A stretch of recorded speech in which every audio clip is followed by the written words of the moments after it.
Hi, my name is Taren Ober, and I'm a digital imaging specialist with the Library of Congress. Today I want to talk to you about the different ways to digitize collections, big or small. In today's market, there are different ways to go about this. Some of them are more expensive, some of them are less expensive. I'm going over two of the more common, less expensive options. One of your more cost-effective options is to actually use a flatbed scanner.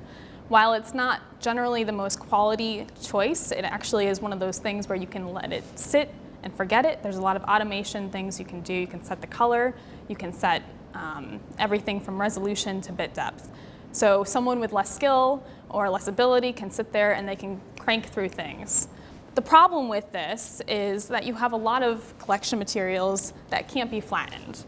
So a lot of this, like a stereograph, usually they're more curved. You can't put them in a flatbed scanner or you'll risk damage to the actual material. The other option would be your copy stand setup.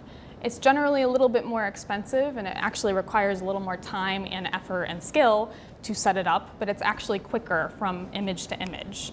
So what can you expect from the images between a flatbed scanner and a camera? One of the issues you will get with using a flatbed scanner is color accuracy.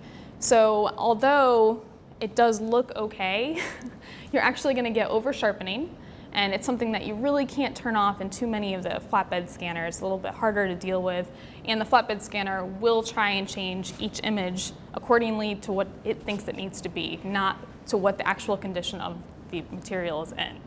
On that note as well, the copy stand setup will actually show you a little bit better what the condition of the material is in.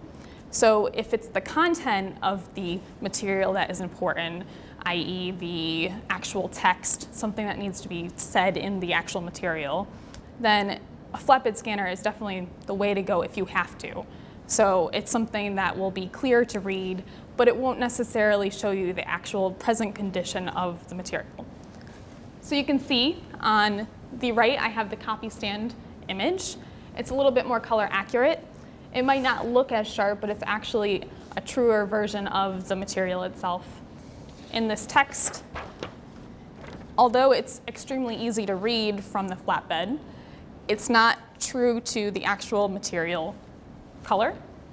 It's actually over sharpened. So although it might be tempting to go with a flatbed scanner because of the cost, I think that in general we would recommend using a copy stand setup if you can afford it. The overall results are going to be a lot easier, and they're going to be easier to use and to actually change the way you want it and need it to be.